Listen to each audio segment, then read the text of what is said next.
On this episode, we're going to review some interesting events that took place recently, starting from early of April. The first one's going to be No Peace Underground with New Fear City Mudermania, which is kind of like an ICW event, but this time there's no ring involved in this one.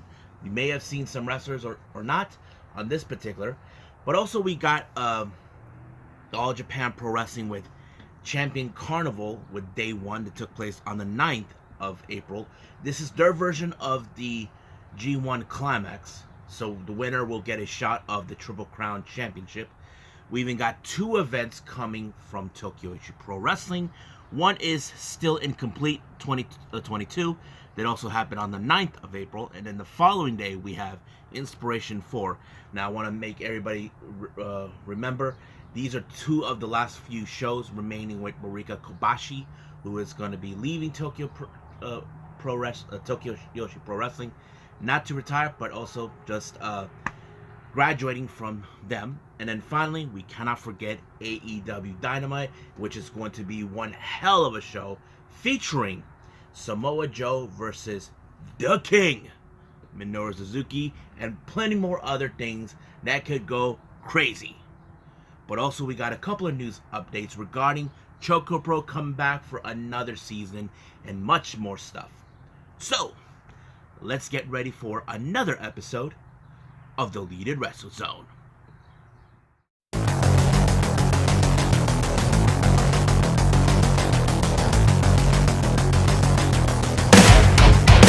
Are you ready?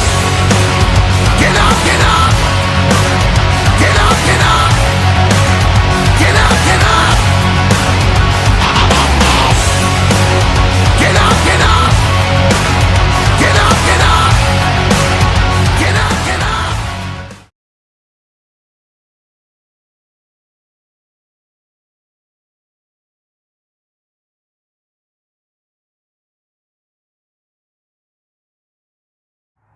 Welcome everybody to the Deleted Wrestle Zone, all things that is pro wrestling with AEW, NXT, New Japan Pro Wrestling, Impact Wrestling, the National Wrestling Alliance, various promotions, wrestlers, matches, and championships. I am your host, Jay right here. So, let's begin with No Peace Underground. Now, if you guys are not familiarized with this promotion, this is like their version of GCW mixed with ICW sort of thing. Death matches anywhere. But in this particular show, it took place in Dallas, which, of course, a lot of things have been taking place there with a lot of wrestling from Ring of Honor Supercard. You get the whole shebang. However, in this particular event, there is no ring. Now, some of you are probably saying in the back of your heads, how is it there's no ring? Well, it's a lot of fun. I've seen maybe a few shows where there's no ring. But they're not mostly with this promotion or ICW or whatever. But it's kind of fun. But let's start from the beginning all the way to the end.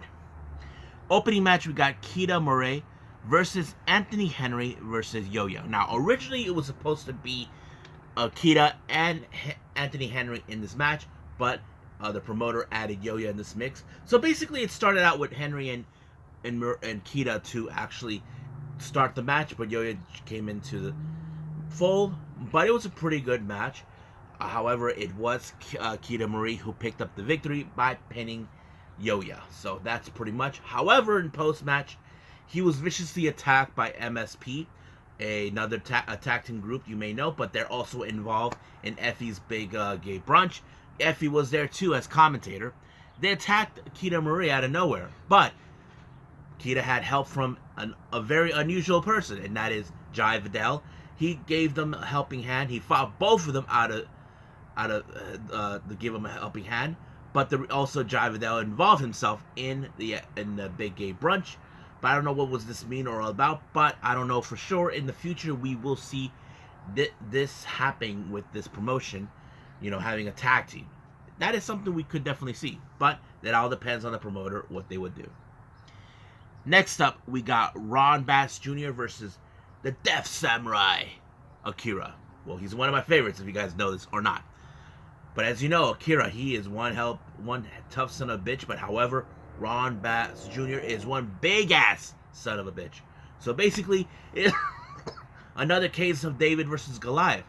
But luckily, it was David who won this particular match. Of course, whacking Ron Bass with light tubes and whatever toys they can find, giving him the edge on this one. Next up, we got women's tag team. We have, I want everybody to tell me, we have Sawyer Wreck teaming up with Kylie King. Now, however, I want everybody to find out if Kylie King has ever been involved in death matches, because I cannot recall anything of her being involved in death matches. If there is any, please comment below and tell me. But their opponents is Lindsay Snow and Masha Slamovich. Now, this match was really okay. But however, I believe we have one of those alpha female moments in this match between Lindsay Snow and Masha Slamovich. Masha whacked Lindsay Snow with the light tubes. I don't know what that was about, but it did cost them the match to Wreck and King. But it was the combination between Sawyer doing the power bomb and of course King doing the neck breaker on the top of light tubes right on her back, giving them the win. However, Lindsay Snow showed her true colors. She has a tattoo on her calves that says Masha must die. You'll be like, what? So it's basically, from what the commentators can see, it looks like Masha was planned this whole thing the whole time. To get her hands Lindsay's planned this whole thing the whole time they get to Masha. I don't know what that was about, but I'm sure in No Peace, in the Underground, we could see those two duke it out. But we'll just wait and see when time tells. Now our next match is the MPW Championship, the No Peace Underground Championship. Challenger, we got, of course, La Güera Loca, Taya Valkyrie versus the Big Mean, Pero. I have to say it was a really interesting match, but Pero's a big dude. Now Taya, she is one tough bitch. You know how that works with her. She doesn't back out from anybody. Trust me, I've seen her work many times over. But unfortunately, she got pile drive by Pero, allowing himself to retain the title. So I have to say, Taya, you did a great job. Now, this next match is a scramble battle royal. Now, I got lost in the shuffle, to be honest, but I may not mention names. We had the Kirks, both Casey and Brandon. Nobody likes the Kirks. We got Slade. We had who else? Aerostar. Like I said, I lost in the shuffle who was in it. But the last person I did not expect that was going to win this battle royal was, in fact, Brandon Kirk. I mean, I mentioned last time, Brandon Kirk keeps losing his matches, but all of a sudden he won this one. I'm like, what the hell is this? Opposite day? So it kind of went in that direction. I'm like, His last opponent he had to face was Arrow Boy. I'm like, well, I cannot believe it. I mean, I would have preferred Arrow Boy, but it was Brandon Kirk who won. Next up, we got Hoodfoot versus Masada. These two guys, as you know, Masada, legend in the deathmatch scene, versus Hoodfoot, who's been breaking in the deathmatch scene. So basically, you got the past versus the future, that sort of thing. But the one thing that was like so messed up was seeing, okay, Masada has this thing with the screws, kind of like Acticus, but the way they were stuck in his head, I'm like, oh my goodness. I think Masada does it better than Acticus. But it was crazy. But however, it was Masada who picked up the victory on Hoodfoot. 1, 2, 3. It was done. I'm like, damn, that's crazy. Now, this one is a much entertaining match. It's a light tube match between Per versus the one person that neither Warrior Wrestling likes, or Freestyle Wrestling likes, or Freestyle Underground. No, Freelance Underground. I mean, yeah. Frank the effing Clown. Yeah, him. He shows up, but he was getting his ass handed to him by Per. I mean, Per is a big dude. I'm like laughing so hard. But he got squashed by Per on top of a couch. 1, 2, 3. It's over. I'm like, oh my god. Frank the Clown, maybe you should just lay off this match. You're an embarrassment. Now, our main event. Now, this one I was a bit surprised. Not because one of the competitors, I did not know he was going to be involved. It's Casanova Valentine versus the premier athlete, Tony Nese. Now, I know what you all are going to think. Is it Tony Nese? The same Tony Nese from 205 Live? The same Tony Nese who's currently with AEW? Yes, that Tony Nese. Him. You probably ask, what the fudge is he doing involved in death matches? Me, I would like to know. But I have to say, there's nothing wrong, crossing a little bit of the barrier of your comfort zone to see how that rolls. I mean, I've seen many wrestlers do that. They jump away from the comfort zone. I mentioned this about Zuzu Suzuki. Zuzu is good when she's not doing death matches. But, that's her calling, death matches. But I have to say, Tony Nese really did a pretty good job involving death matches. But the way this match ended, Casanova lit up something on fire, like a board on fire, putting Tony Nese right there. 1, 2, 3, it's over. And Tony Nese had to grab a bottle of water and sprayed it on his back. I'm like, damn. But I have to say, Tony Nese did a pretty good job. I mean, it's not the best moment of him involved in death matches. But I'm not sure if this will be the last. Because, I don't know. Because there are people that are used in this type of thing. But I'll probably talk about death matches on my podcast when I get a chance. But we'll see about that. But for now, I think let's just move on with the next review. All Japan Pro Wrestling with Day 1 of Carnival Champion.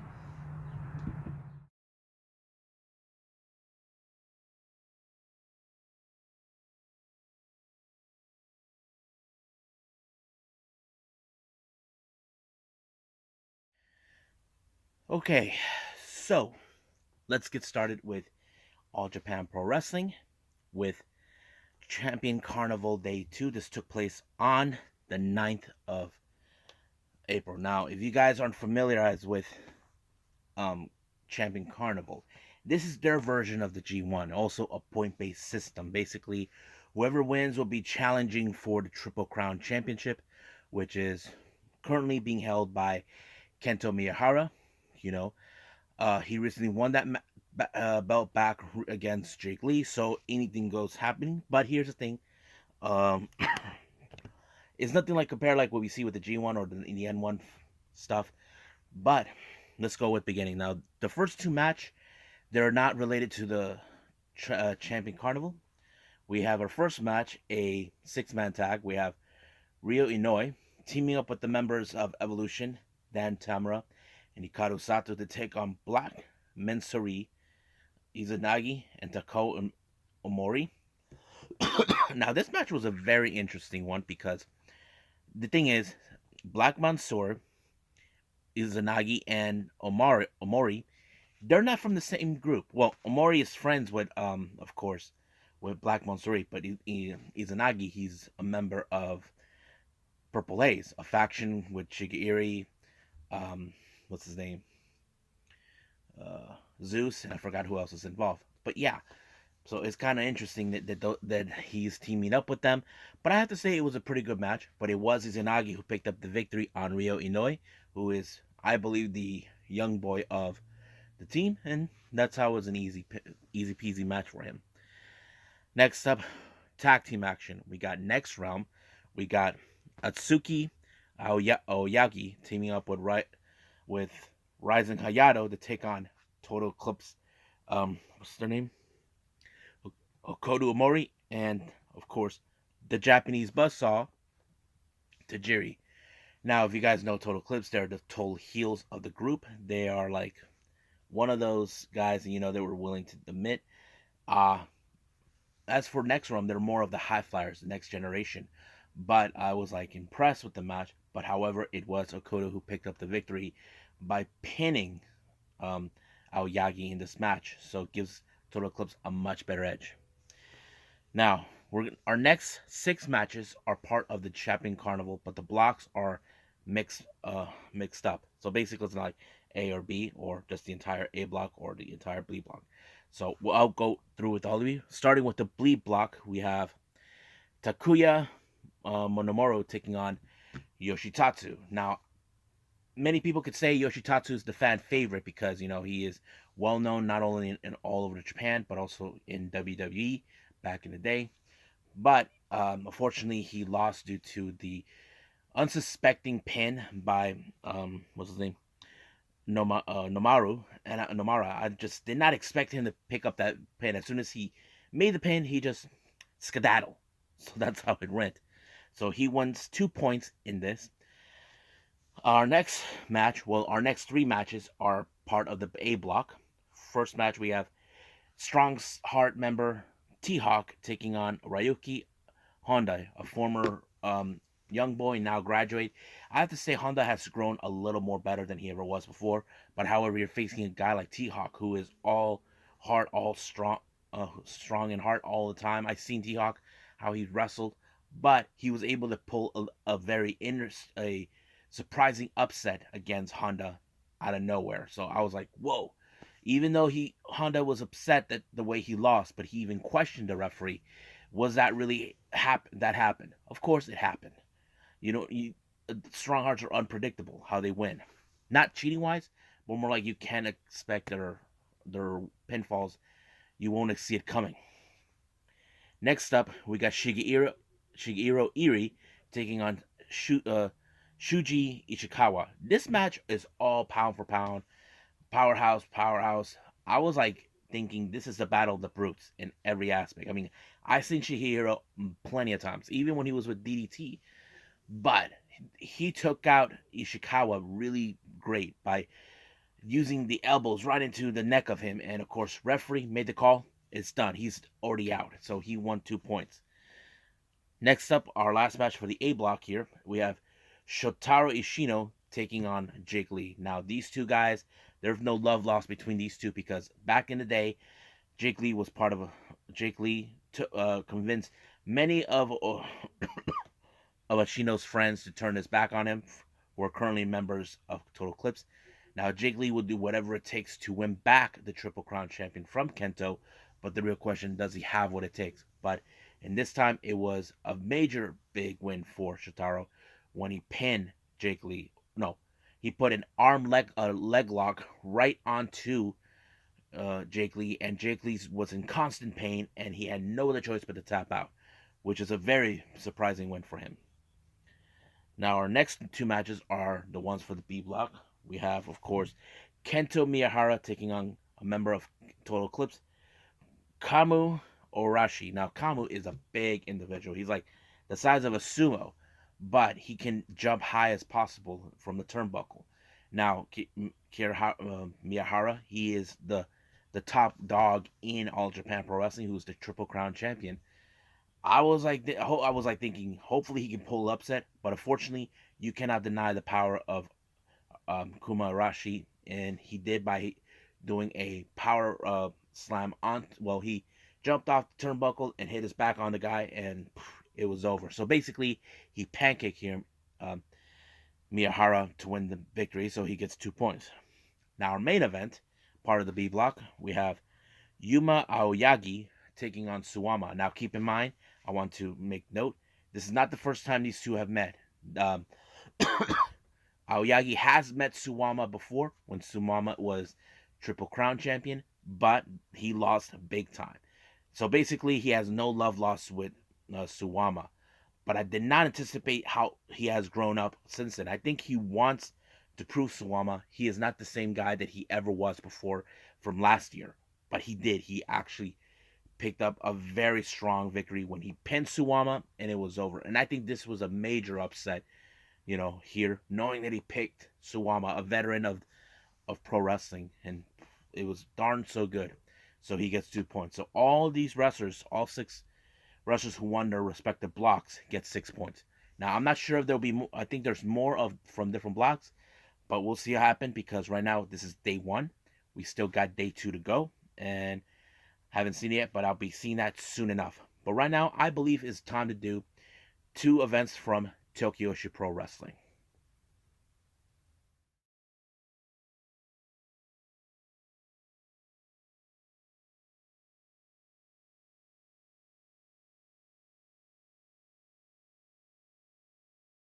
Okie dokie. So, this is one of two Tokyo Joshi Pro Wrestling events that I'm going to review. We're going to go with Still Incomplete 2022. This took place on the 9th of April. We only had two title matches involved, and I already discussed these on previous episodes before. Now let's go with the first match. We have Kaya Toribami and Haranu Neko taking on Moka Miyamoto and Hamadajuku. Now, I can say this, I wasn't too pumped a little bit about this match, but it was interesting because a lot of these girls that I've witnessed, some of them are still learning, how to uh, trade craft their skills, their personalities, their characters, that sort of thing. But I have to say, the combination with Miyamoto and Hada and Pam was unique. Now I know these two ladies have teamed up with various peoples over the time, but I have to say they're a very interesting team. Um, as for Kaya and Neko, I have to say I'm not too sure, but they do have a uniqueness. Like you look at Kaya, she's a bird. Neko's a cat. What's wrong with this picture? A cat eats a bird, but we'll make an exception. But I was impressed with Pamadajuku, who pinned um, what's Kaya when she did the Palm to Justice on her. I thought it was fascinating on her. She picked up a very good win on this one. Next up, this was a fascinating match, even though it's less than 5 minutes. We have the new girl, Julia Nagano, taking on Miyu Yamashita. Now, the reason I say that these two girls are fascinating, if you've been aware about Miyu Yamashita, she does have a background in karate. Well, guess what? Nagano also has that same background. She's also has a background of karate. So this is kind of unique. But I felt they could have put this as a special match maybe before the semifinal. I don't know. It would have been a much better matchup. But don't get me wrong, they did put up a good show, but it didn't feel like it wasn't the match that I kind of hoped for. But hopefully next time they'll pull it off. But I can tell you that it was Miyu Yamashita that picked up the victory when that spinning heel kick. Oh God, that never ceased to amaze me. Next up, we got Raku versus Marika Kobashi. Now keep in mind, this is one of three of the last matches of her before she graduates from Tokyo Joshi Pro. I have to say, it was a pretty good match. Her facing against Raku. These two know each other pretty well. They teamed up. They faced off each other. One thing that I was surprised at, Raku didn't put Marika to sleep. I was like, what? She normally does that, but I guess she did not want to do it. So it's kind of interesting, but Marika really did a good number match on this one. I was impressed.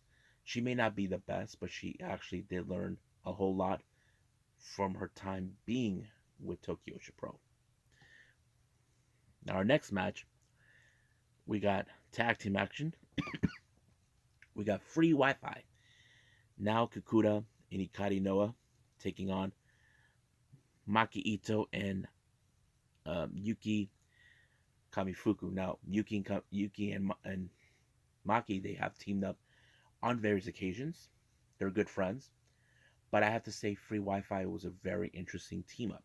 Now they have been on a roll as a tag team as of late in recent months.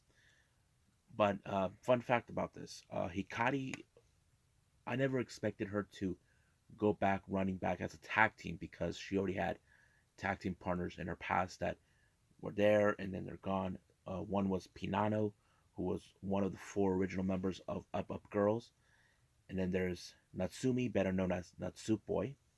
And then, of course, Sena Shiori, who had to leave wrestling due to health issues. So that kind of fits in. And, of course, we saw her with a really good singles run as the International Princess Champion. But it's great that now she's heading back to tag team consistency with now Kikuta. And I have to say they work pretty well. Their names are almost similar, like Now and Noah, that kind of fits in. But I don't know why they call it the free Wi-Fi, but it's a unique name. But it was what's her name?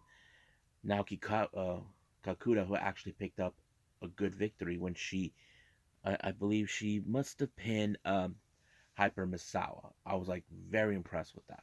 Nope, Yuki Kamifuka, my bad. I was reading the wrong one. So she pinned her. It was a great match. And I think this is one of those tag teams who could be on the verge of reaching, how do I say, the tag team championship down the line. But we'll see what happens then.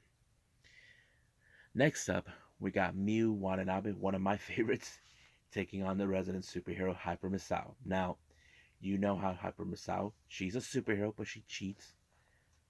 She tries to audition to become a member of Up Girls. Now, I wouldn't buy that one too bit because she's too much of a trickster. She likes to joke around with people, but I have to say it was a pretty good match.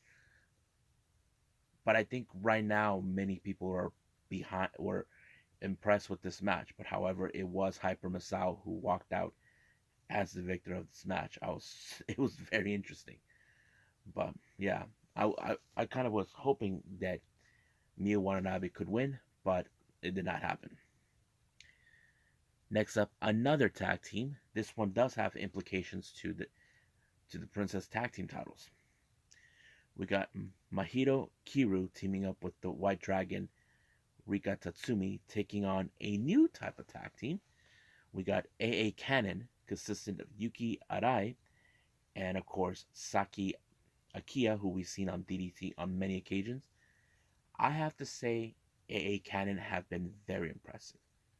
I was like not 100% sure how this would be. I have to say, seeing Yuki Arai, who has grown up so much since last year, has really changed a lot. And of course, Saki allowed her to pick up the victory. Basically, while she's dealing with Rika, Yuki was dealing with Cutie, and I thought it was like very interesting that she picked up a very good victory. What they kind of like a kick the Cosmic Angels like lifted up and bam right in the head, and it was over from there. But yeah, I was very impressed. Now let's get to our championship matchup.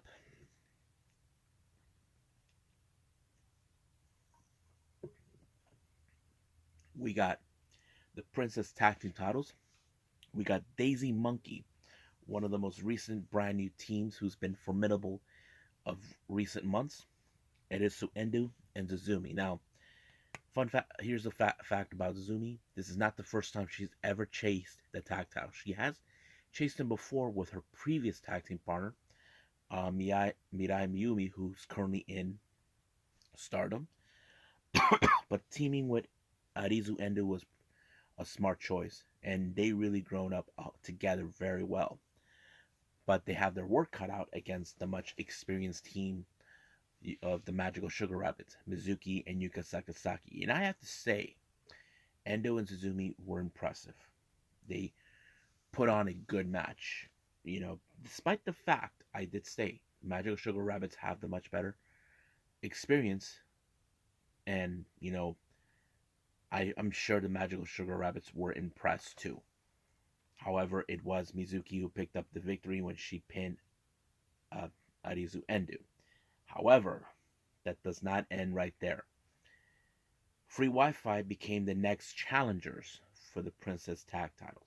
Now, I did state we're seeing new teams forming up. This is not uncommon in Tokyo Joshi Pro because there's a lot of things that are in this, but I see that. But I don't think Magical Sugar Rabbits are taking this seriously. They probably don't see them as a threat. But we'll see when that day comes.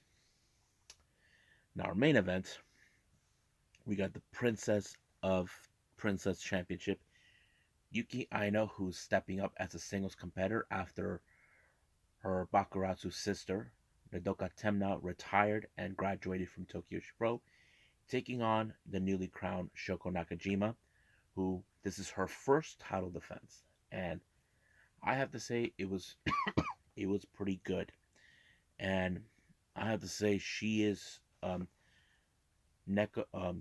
Yuki really is strong, but however, Shoko has been a lot more stronger than her for a long time, and she's always fought her way to the top, and that's exactly what she did. But unfortunately, Shoko walked out as the victor by pinfall, but she did give some words of encouragement to Yuki, telling her to keep going forward. No matter if this match she lost, she wants to see her at her best. And that's a good encouragement. But however, the real question does now remain. Every time we see a match end in this fashion, who will step up?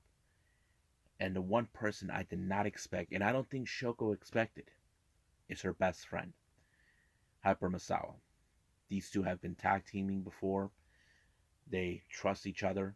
And of course, Hyper, I don't think she's ever chased the top title ever. And I think it kind of makes her like she is proud of Shoko for how far she's come. And I think Shoko appreciates that. But at the same time, I think she's happy that Hyper volunteered to become her opponent. And I think we'll see how this one is going to be. But I just hope Hyper doesn't just put on her jokes on this match between those two, because I feel to just do the straight up match, show how strong you are, Hyper. You can do better without those jokes. But we'll see how that goes. So I think that's pretty much it for this Tokyo Joshi Pro Wrestling show. Let's move on to the next one, inspiration number 4.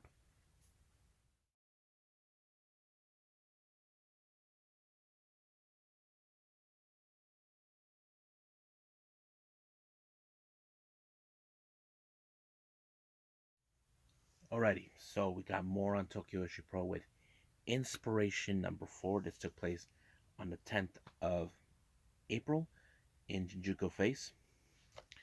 First match, we have Kaya Toribami taking on Miyu Yamashita. I have to say it was an interesting matchup.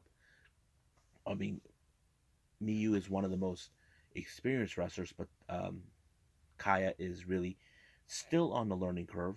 Like, she does have some impressive skill set, but she was no match for Yamashita. Once again, with that infamous kick, it's over right there.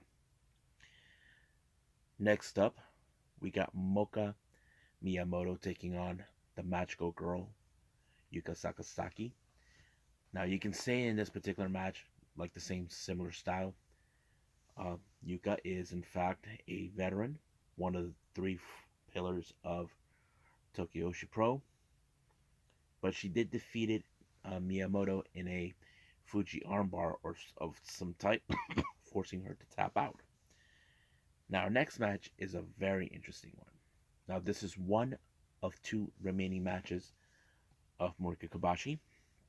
We have Antonio Honda teaming up with Saki, taking on Morika Kobashi and Abdullah Kobayashi. Now, you ask yourselves, why would she team up with a guy like it? Here's the thing.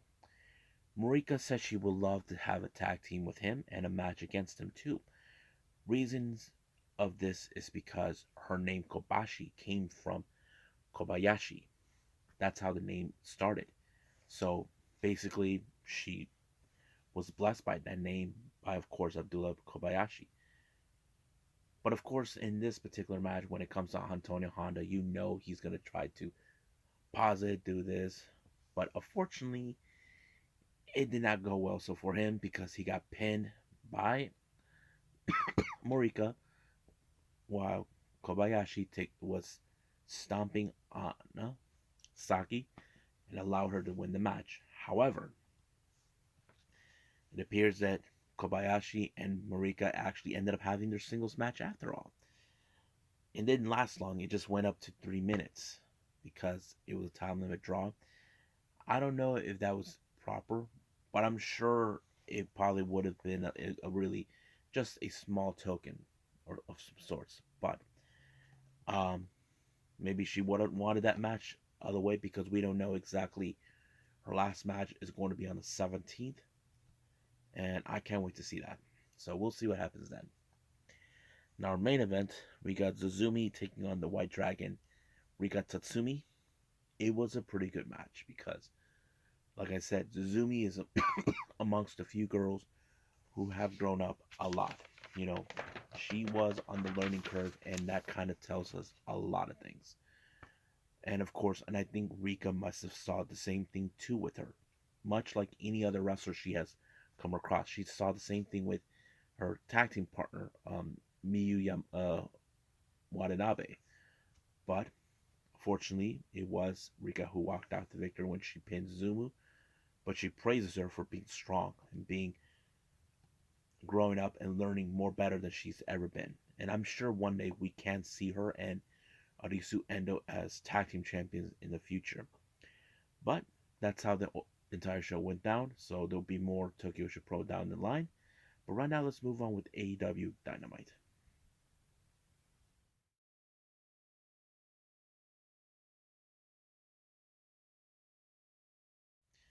Okay, AEW Dynamite opened up with CM Punk versus Penta Oscuro. I have to say, it was a great opener. Good opener. Enjoyed it. You probably would have thought that Penta was going to break CM Punk's arm.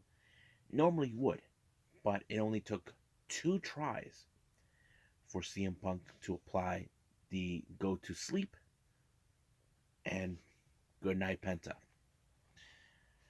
But there's no doubt in our minds that we will see, of course, him paying attention for this Friday on Rampage, who will walk out as the AEW World Champion. Now, earlier in the day, the Jericho Associate Appreciation Society showed up in style, but Kingston did warn them that they were going to show up on site. They even beat up 2.0 and took one of their Parker shoes just for fun. Now, our next match we have is the AEW World Tag Team titles on the line between Red Dragon, Kyle O'Reilly, and Bobby Fish taking on Jungle Boy and Luchasaurus.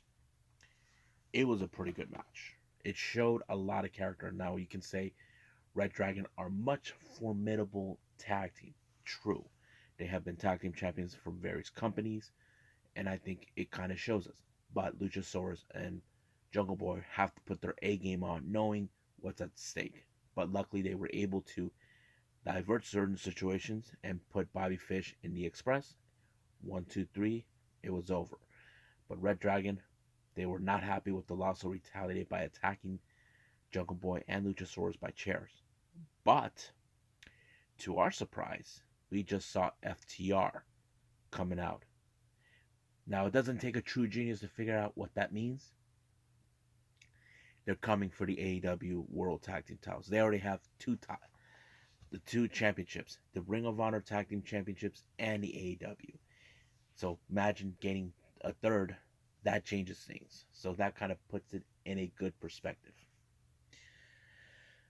Now, we do see an interview with Blackpool Combat Club. Apparently, they announced that they're going to have a trios match on Rampage against the Gun Club. Now, I can say this: Gun Club has no chance. The Ass Boys don't stand a chance. Come on, they're fighting against 3 of the most deadliest men, and they got a kick-ass manager in their side. That's gonna work out that way. Now, another interview comes in is with Hayter and Tony Storm. Now, these two ladies are similar in every way. Fans have been demanded to see these two ladies fight, but it will take place during the first round of the Women's Owen Hart Foundation tournament. So the real question is, who will walk out? Now, Hayter had some words to say to Tony Storm, but Tony did not give any words. She just walked away. Now, you can say, is she confident enough to defeat Hayter? Well, only time will tell until we start the tournament next month. Now, our next match, we got MJF along with Shawn Spears to take on Shawn D. Now, this is trying to right a wrong that took place If you remember, MJF lost to Sean Dean thanks to CM Punk, so he's trying to right that wrong. Now, with the more he was being distracted, once again Wardlow shows up. He didn't think it was going to be possible, but it did. He showed up. Once again, he cost MJF another match. This time he was counted out. He even tried to bribe Bryce Rinsberg if he didn't count it out, but he did it anyway. He counted out, and that's it. He was not happy. But as for Wardlow, he's not going to stop until he gets what he wants, for MJF to let him go off his contract. But later on, it did show how MJF is furious. This time he put him in a match, and once again he paid AFO to do the dirty work to take out Wardlow. They send a Butcher. Yeah, so Butcher's going to face him. Now, Darby Allin, on the other hand, speaking of the AHFO, he once again calls out Andrade, and this time is going to be a coffin match. You remember how that match went down? It went crazy in every way possible, and I think it's going to show up, be one of the most spectacular matches we're going to see in this. Now, as you know, Malachi Black had some words to express towards Fuego del Sol. As you know, Fuego has never backed down from a fight. He has that fire in him.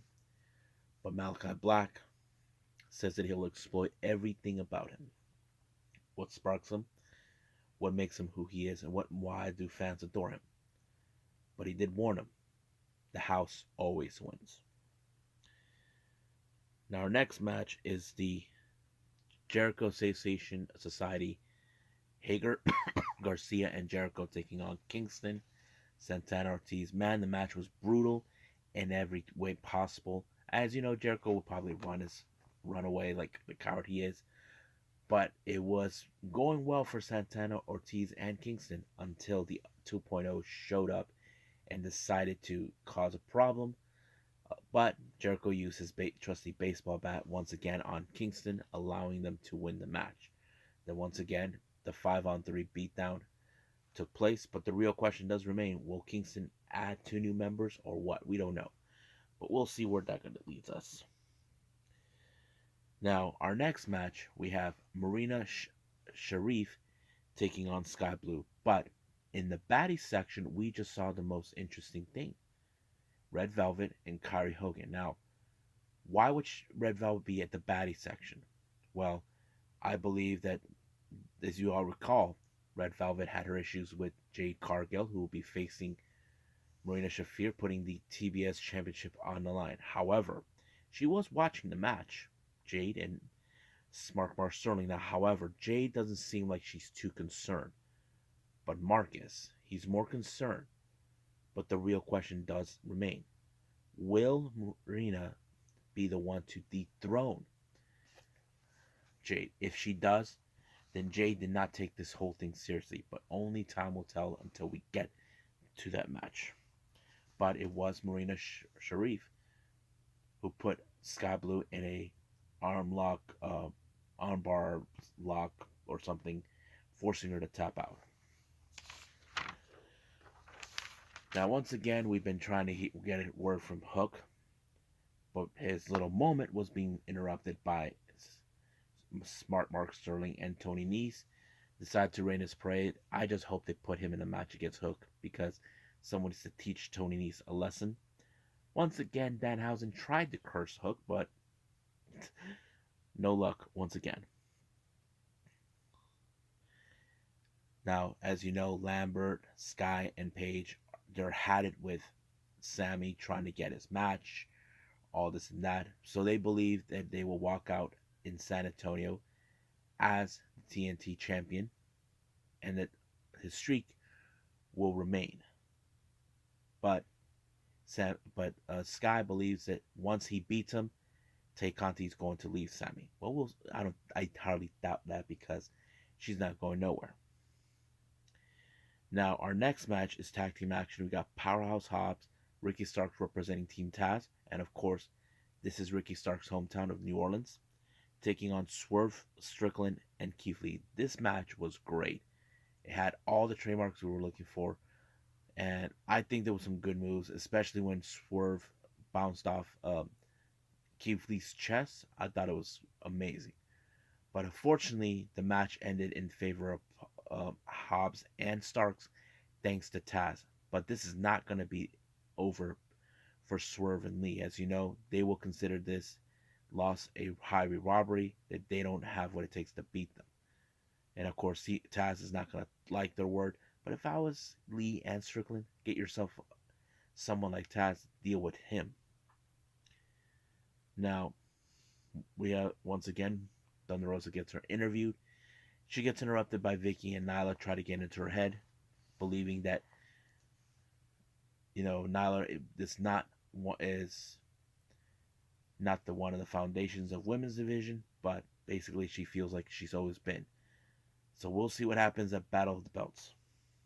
Now, our main event, the Ring of Honor World Television title is on the line between Minoru Suzuki and Samoa Joe. Man, what an incredible match. I was completely blown away. I I think this is one of those matches you know for a fact is going to be good chop after chop. But somehow, some way, Joe was able to pull off the muscle buster onto Suzuki, pin him 1, 2, 3, new ROH World Television Champion. However, his little victory was cut short thanks to Jay Lethal and Sanjay Dutt by bringing this guy named Satama Singh from the Punjabi province areas of India, who's been training by Dutt, and they decimated Joe. So they act like they won some sort of victory, but Joe, he will come and get retaliation when the timing's right. So I think that's pretty much it. What we got with AEW Dynamite, and I believe it's time to call it a day. Okay, I hope everybody enjoys um, this episode. Um, Friendly reminder to everyone, we will be having Choco Pro returning soon, starting on this Thursday. By the time this video will be uploaded, all the information you need to know. They will be already having what's it up on Thursday. They probably will have 217 and then 218 and 219 Friday through Saturday Japanese time. But here it will be around on Friday, probably be Thursday at 3 a.m. So if it already happened, it happened. But it did give us information that on 219 it will be a one match only. The Asian Dream Tag Team Champions will be on the line. So that's pretty much it for this announcement. But however, for the next episode, we will have USA versus the World 2022, which took place exactly during WrestleMania week.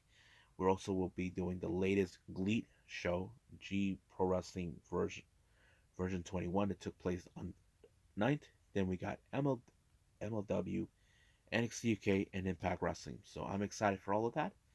But for now, I'll see you guys in the next DWZ time. Same DWZ. I must bid all of you adieu. So, goodbye. Mwah. And have a nice day. Bang.